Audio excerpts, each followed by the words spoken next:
The oncologist's words hit me like a freight train. Without immediate treatment, you have 3 months to live, Mrs. Anderson. I walked straight to my son's office that same afternoon, medical papers clutched in my shaking hands. When he looked up from his computer screen and saw the expression on my face, I knew he understood this wasn't a social visit. If you're watching this, subscribe and let me know where you're watching from. The fluorescent lights in Dr. Martinez's office had been too bright, making everything feel surreal as she explained how the aggressive cancer had already spread to my lymph nodes. We need to start treatment immediately, she'd said, her voice professional but kind. The specialized therapy costs $85,000, but it's your best shot at beating this thing. I'd sat there in that sterile room thinking about how I'd raised my son David alone after his father abandoned us when he was 12, working double shifts as a hospital administrator to put him through law school. Now at 62, I needed him more than I'd ever needed anyone. David's law office occupied the top floor of a gleaming downtown building, all glass and chrome and expensive furniture that screamed success. His secretary announced me with barely concealed surprise since I never visited unannounced. When I entered his corner office, he was reviewing documents, his dark hair perfectly styled, wearing a suit that probably cost more than my monthly mortgage payment. Mom, what's wrong? He could read the panic in my face immediately. I placed the medical reports on his mahogany desk. I have cancer, David. Aggressive lymphoma. Without treatment, I have 3 months. The color drained from his face as he scanned the papers. Jesus, Mom, I'm so sorry. He stood up and came around the desk to embrace me. And for a moment I felt the relief of having my child take care of me. The treatment isn't covered by insurance, I continued. My voice steadier now. It's experimental, but it's my only chance. $85,000. David returned to his chair, the businessman mask sliding back into place. That's a lot of money, Mom. Something in his tone made my stomach clench. I know it is, but David, I'm asking for my life.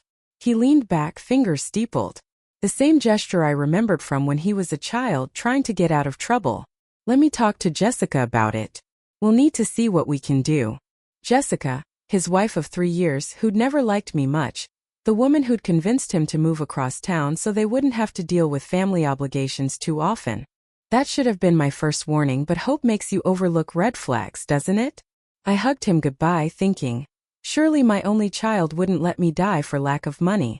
After all, I'd sacrificed everything for him. Surely that counted for something. I was about to learn exactly how much it counted.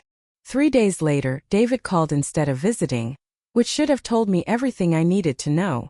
His voice sounded different, rehearsed like he was reading from a script Jessica had written. Mom, we've been talking about your situation. Our situation, I corrected gently.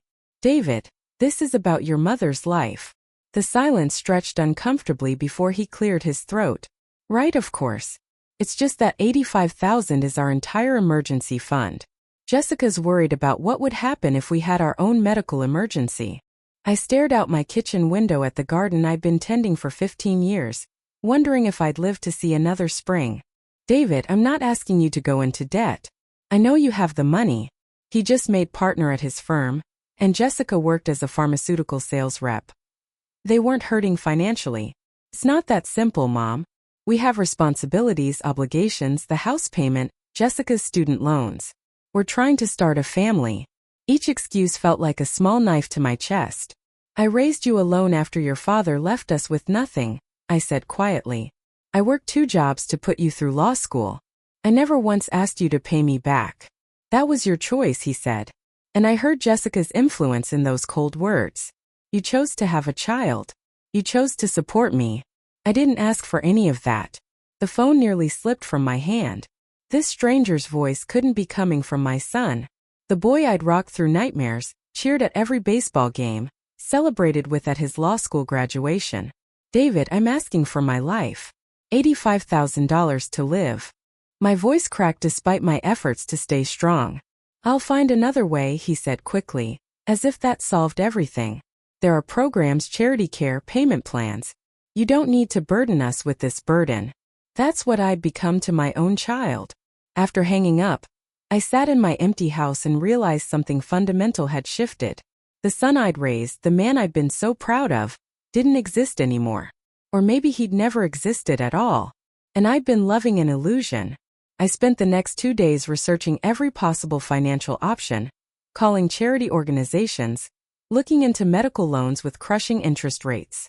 Every door led to dead ends or waiting lists months long. Time I didn't have. Then Jessica posted the invitation on Facebook, and everything became crystal clear. You're cordially invited to celebrate Jessica Anderson's 30th birthday extravaganza. The Facebook invitation was elegant, printed on what looked like expensive cardstock photographed against a backdrop of white roses. Join us for an unforgettable evening at the Four Seasons Ballroom featuring dinner, dancing, and surprises. I read it 3 times before the numbers at the bottom registered. Black tie required. Cost per couple $300. I scrolled through the comments, watching friends and colleagues RSVP enthusiastically. Can't wait. Going to be amazing. Jessica deserves the best. My hands trembled as I did the math in my head. If they were charging guests $300 per couple, and I could see 47 confirmed attendees so far, that meant I grabbed a calculator to be sure. Over $14,000 just from ticket sales for a birthday party. But that was just the beginning. I clicked through Jessica's Instagram stories from the party planning process, and each post felt like another slap. The custom floral arrangements, $15,000. The 5-course meal from the city's most exclusive caterer, $30,000. The live band she'd flown in from Nashville, $25,000. The designer dress she bought specifically for the occasion, $8,000. I screenshotted everything, my cancer patient hands shaking with rage. When I added it all up, the total made me physically ill. $230,000 for one night for one woman's birthday party, while I was facing death because I couldn't afford $85,000 for treatment. The irony would have been funny if it weren't so devastating. David, who couldn't find $85,000 to save his mother's life, had somehow found $230,000 to throw his wife a party that would last 6 hours. I called him that evening, my voice carefully controlled. David, I saw Jessica's party invitation. It looks lovely. A pause. Oh yeah, it's going to be nice. Jessica's been planning it for months. It must be expensive, I said casually. The Four Seasons, the catering, all those details. Well, you know Jessica, she likes things to be perfect. He sounded uncomfortable, probably realizing where this conversation was heading. How much is it costing, David? The silence stretched so long I thought he'd hung up. Mom, that's not really your business. Humor me. I'm curious what perfect costs these days. Another pause. It's a special occasion. Jessica only turns 30 once. David, my voice sharpened. How much? About $200,000, he mumbled. Give or take. The confirmation hit me like a physical blow, even though I'd already done the math. $200,000 for a birthday party, but you can't find $85,000 to save my life. Those are completely different situations. Mom, the party is an investment in our social network, our business relationships, an investment. My son was calling his wife's birthday party an investment while his mother faced death. I see, I said quietly. I'm glad I understand your priorities now. After I hung up, I sat in the darkness of my living room and made a decision that would change everything. If David thought I was going to die quietly and conveniently, he was wrong. I mortgaged my house the next morning. 50 years of marriage, 40 years in the same home, and I signed papers putting it all at risk for a chance to live. The bank officer, a kind woman named Mrs. Chun, seemed troubled by the urgency of my request. Mrs. Anderson, are you sure about this? At your age, a reverse mortgage might be a better option. I need the money now, I told her firmly. All of it. She processed the paperwork with professional efficiency, but I caught her glancing at me with concern.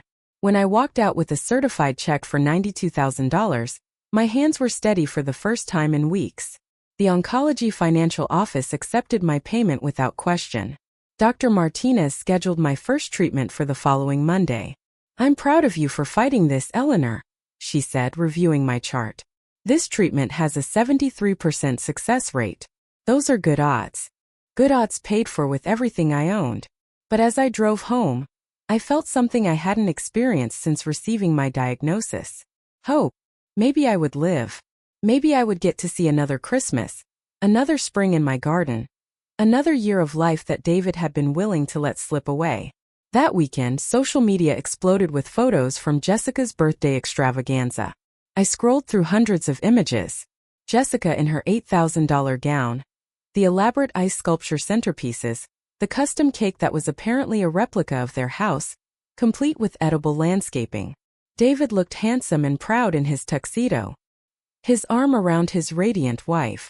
In one photo, he was giving a toast, champagne glass raised, beaming smile across his face. The caption read, "My husband's speech about how nothing is too good for the woman he loves brought tears to everyone's eyes." Nothing too good for the woman he loved. I screenshotted that photo and caption, adding it to my growing collection of evidence. Evidence of what my life was worth to my son, less than his wife's birthday party. The chemotherapy began on Monday. The treatment was brutal, leaving me nauseated and exhausted, but I endured it with grim determination. Each session cost thousands of dollars, money that had once been the security of my home, my future, my peace of mind, but I was alive. Each day I woke up was a day David hadn't counted on, a day he'd been willing to sacrifice for his wife's social media moments. During my recovery periods between treatments, I began making plans. If I survived this cancer, and the odds suggested I would, I had some hard decisions to make about my relationship with my son, starting with whether I wanted to have one at all. 6 months later, Dr. Martinez delivered the news I'd been praying for: complete remission. The cancer was gone, eradicated by the treatment I'd nearly died to afford. I sat in her office, healthy and cancer-free, thinking about the son who'd never once called to ask about my progress, never visited during chemotherapy, never acknowledged that his mother had fought for her life alone. "You beat the odds, Eleanor," Dr. Martinez said, genuine warmth in her smile. "How do you feel?" Grateful, angry, relieved, devastated. But mostly I felt free. Free from the illusion that family meant unconditional love. Free from the obligation to maintain relationships with people who saw me as disposable. "I feel like I have a second chance," I told her. And I intended to use it wisely. The first thing I did was sell my house.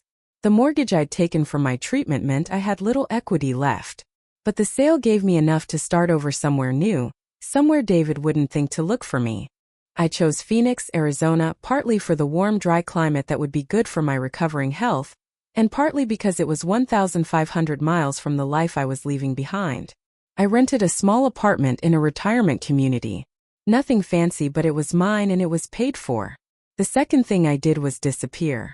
I changed my phone number, closed my social media accounts, and left no forwarding address. When David's secretary called my old number, she would hear that it had been disconnected.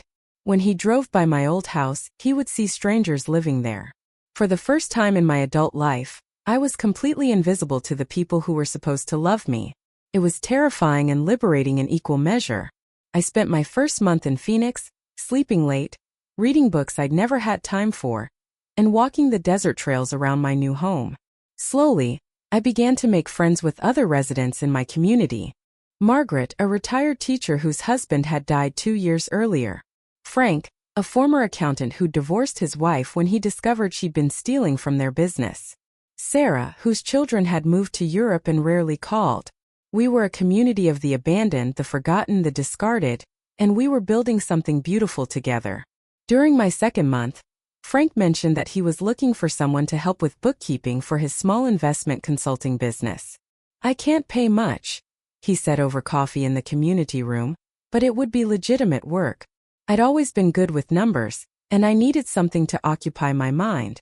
What started as part-time bookkeeping evolved into investment advice, which led to managing portfolios for other residents. Turns out, when you're no longer worried about impressing anyone or maintaining family relationships, you can take calculated risks. Smart risks, it turned out, with money that was truly mine to invest. By month 6, I was earning more than I'd ever made in my old life. And David had no idea I was alive, let alone thriving. 1 year after disappearing, I was worth more than I'd ever dreamed possible. The investment portfolio I'd built for myself and my clients had grown by 300% thanks to some calculated gamlas on emerging technology stocks, and a prescient bet on renewable energy companies. I'd also started a small financial consulting business, helping other seniors navigate retirement investments and estate planning. Word of mouth had brought me clients from across Phoenix, And I was booked solid with people who wanted advice from someone who understood what it meant to start over later in life. My little apartment had been replaced by a comfortable house in an upscale neighborhood, complete with a garden where I could grow the vegetables I'd missed. I had a new car, a reliable friend circle, and a growing bank account that proved I was far from the helpless burden David had considered me. But the most satisfying change was internal. The woman who'd begged her son for her life was gone, replaced by someone harder, smarter, and completely self-reliant. I'd learned to trust my own judgment, to value my own worth, and to never again give anyone the power to determine whether I lived or died. My cancer remained in remission, my health was excellent, and my future was entirely my own. I'd built a life David couldn't touch, couldn't control, and didn't even know existed. Every morning I woke up grateful for the second chance I'd given myself, the chance he'd been unwilling to provide. Late at night, sometimes I wondered if he ever thought about me. Did he assume I died quietly as he'd apparently hoped? Did he feel guilty about refusing to help me? Did he even remember that he had a mother? But those thoughts came less frequently now. I was too busy living the life I'd saved to spend much time thinking about the son who'd been willing to let me die. Some bridges once burned can never be rebuilt. And some relationships, once you see them clearly, aren't worth saving. I was about to discover that David had learned that lesson too, but from the other side. 6 years after I'd vanished from David's life, he found me through the one thing I couldn't hide: success. My financial consulting firm had been featured in Phoenix Business Weekly, complete with a photo of me standing in front of my downtown office. The article called me the investment whisperer and detailed how I'd turned struggling retirees into confident investors. If you're watching this, subscribe and let me know where you're watching from. I was reviewing quarterly reports when my secretary, Angela, buzzed my office. "Mrs. Anderson, there's a man here who claims to be your son. He doesn't have an appointment, but he's quite insistent." My coffee cup froze halfway to my lips. After 6 years of silence, David had tracked me down. "Does he look desperate?" I asked, surprising myself with how calm my voice sounded. Angela paused. "Yes, ma'am. He looks like he's been through hell." "Perfect. Send him in." I straightened my shoulders and prepared to meet the stranger who used to be my son. David walked into my office, and I barely recognized him. The confident lawyer in expensive suits had been replaced by a hollow-eyed man in wrinkled clothes that hung loose on his frame. His hair was longer, unkempt, and there were new lines around his eyes that spoke of sleepless nights and crushing stress. "Hello, David." I didn't stand up, didn't offer him a seat. I simply waited. He stood in the doorway, staring at me as if I were a ghost. "Mom, Jesus, I thought we all thought you were dead." "Dead?" I raised an eyebrow. "How dramatic." "I'm very much alive, as you can see."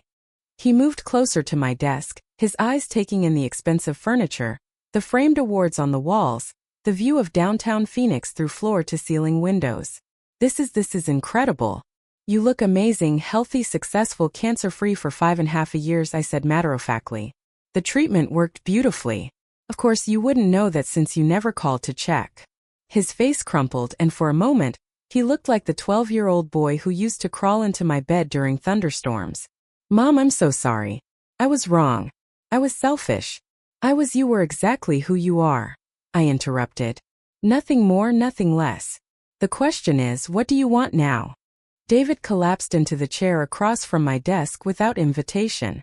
"I need your help," he whispered. And there it was. The real reason for his visit. Not remorse, not love, not a desire to reconcile. He needed something from me again. "Help with what, David?" My voice could have frozen water. "Everything's gone, Mom. The house, the car, the practice, everything. Jessica cleaned me out and disappeared with her personal trainer." He laughed bitterly. "Turns out she'd been planning it for 2 years. Moved all our money offshore, convinced me to put everything in her name for tax purposes. I was so stupidly in love. I signed whatever she put in front of me." I listened to David's tale of financial ruin with the same expression I'd wear while reviewing a particularly boring quarterly report. Jessica had systematically destroyed him, using the same calculating precision she'd once applied to planning her extravagant birthday parties. She convinced me to mortgage the house again to invest in her friend's tech startup. David continued, his voice hollow with shame. "Said we double our money in 6 months. The company never existed. It was all fake documentation, fake websites, fake investor presentations. How much did you lose? I asked, though I suspected I already knew the answer. Everything. $2 million. Our entire net worth plus what we borrowed against future earnings. He looked up at me with red-rimmed eyes. Mom, I'm facing bankruptcy, criminal charges. The state bar is reviewing my license, $2 million. I did quick mental math, remembering the newspaper coverage of Jessica's birthday party 6 years ago. If they'd had that kind of money to throw around then, David's law practice had been far more successful than I'd realized. The personal trainer she left with, I said conversationally. How long had that been going on? David's hands clenched into fists. At least 3 years, maybe longer. Brad Morrison, the guy who helped plan her birthday party. They were probably laughing at me the whole time. Planning this while I was writing checks for ice sculptures and custom floral arrangements. The irony was so perfect it was almost artistic. Jessica had used David's money, the money he'd claimed he couldn't spare to save his mother's life, to fund her affair and plan her escape. Where is she now? I asked. Costa Rica, we think. No extradition treaty. She transferred everything to shell companies down there. David leaned forward desperately. Mom, I know I don't deserve to ask, but I'm drowning. The lawyers want $50,000 just to start building a defense. I don't have $50 to my name. $50,000 less than the cost of my cancer treatment, which he'd refused to pay. The cosmic justice of it all was almost too much to appreciate properly. And you thought of me, I amused. After 6 years of silence, you tracked me down. Because you need money. I made a mistake, he said, tears starting to flow. The biggest mistake of my life. I should have helped you. Should have found the money somehow. I was scared, confused. Listening to Jessica instead of my own heart. You chose your wife over your mother, I said simply. People make choices, David. They live with consequences. He was crying openly now. The successful lawyer facade completely gone. I lost everything, Mom. My marriage, my career, my reputation, my money, everything. Not everything. I corrected him. You still have your life. I almost didn't have that luxury. Remember? David looked up sharply, finally understanding what I was telling him. The cancer treatment worked. You survived. I survived because I saved myself. I mortgaged my house, paid for my own treatment, and beat cancer without any help from my loving son. I could have lost you forever, he whispered. You did lose me, I replied. 6 years ago when you chose $85,000 over your mother's life. The woman sitting here now, she's someone else entirely. David spent the next hour begging, pleading, promising to change, to be different, to make amends for his betrayal 6 years earlier. I listened with the detached interest of someone watching a moderately entertaining movie. When he finally exhausted himself, I picked up my phone. Angela, please bring in the Morrison file. David looked confused. Morrison? Brad Morrison? Jessica's personal trainer turned business partner. You didn't think I'd let the man who helped destroy my son operate in my city without doing some research, did you? Angela entered with a thick folder, which I opened deliberately slowly. Let's see what Mr. Morrison has been up to since fleeing to Costa Rica with your wife. David leaned forward, desperate for any information about the man who'd stolen his life. Interesting story, actually. Brad and Jessica lasted about 6 months before she cleaned him out, too. Apparently, she's quite democratic in her theft. She took his half of your money and disappeared to Venezuela. Brad made it back to the States about 2 years ago, completely broke. David's face went through several expressions, settling on bitter satisfaction. Good. I hope they both rot. Well, Brad certainly has been struggling. But here's the fascinating part, I continued, pulling out a photograph. He's been working as a personal trainer here in Phoenix at the gym 3 blocks from my office. The color drained from David's face. You knew? You knew he was here and didn't tell me? Why would I tell you anything? David, we haven't spoken in 6 years. As far as I knew, you thought I was dead. I set the photo aside. But since you're here now, perhaps you'd like to know what else I've discovered. I pulled out another document, this one thick with legal language. Brad has been quite talkative about his time with Jessica. Seems he's willing to testify about her financial crimes in exchange for immunity. Something about forged documents, identity theft, wire fraud across international lines. David grabbed the document with shaking hands. This could clear me if I can prove Jessica manipulated me, that I was a victim too. Could I agreed. The federal prosecutor handling your case is particularly interested in Brad's testimony. Apparently, Jessica victimized several other men the same way. You're part of a pattern. Hope flickered in David's eyes for the first time since he'd entered my office. Mom, how did you get this information? Get this. How did you even know to look? I smiled, and it wasn't entirely kind. David, I built a multi-million-dollar investment firm from nothing in 6 years. Did you think I accomplished that without learning how to gather information? Multi-million? His voice was barely a whisper. I gestured around my office. The business is worth $4.2 million. My personal portfolio is worth another $3.8 million, David. Built from the ashes of the life you and Jessica helped destroy. He stared at me as if seeing me for the first time. You're rich. Really rich. I'm successful. I corrected. I'm independent. I'm beholden to no one, and no one can take what I've built away from me. It's a wonderful feeling. David was quiet for a long moment, processing everything I told him. The information about Brad, about Jessica's other victims. You're going to help me? I closed the folder and looked at my son with eyes that had learned to be hard. I'm going to give you a choice, David. The same kind of choice you gave me 6 years ago. Here's your choice, I said, my voice steady as granite. I have enough evidence and connections to clear your name completely. Brad Morrison is willing to testify. I know the federal prosecutor personally, and I have documentation proving Jessica's systematic fraud. I can make your legal problems disappear with a phone call. David's breathing quickened. What do you want in return? I want you to understand what it feels like to beg for your life. I opened my desk drawer and pulled out a check already made out in his name. $50,000, enough to pay for your legal defense and get you back on your feet. His eyes fixed on the check like a drowning man seeing a life preserver.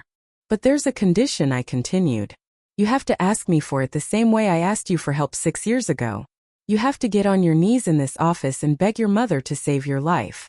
The silence stretched between us, thick with years of hurt and betrayal. David stared at the check, then at me, understanding finally dawning in his eyes. You want me to humiliate myself? I want you to experience what you put me through, I said simply. The desperation, the helplessness, the knowledge that your future depends entirely on someone else's mercy. David's jaw worked as he struggled with his pride. And if I don't, then you can walk out of here the same way you let me walk out of your life, empty-handed and alone. I held up the file about Brad Morrison. This information dies with me. The prosecutor never gets her star witness. You face the charges alone. For a moment I thought he might refuse.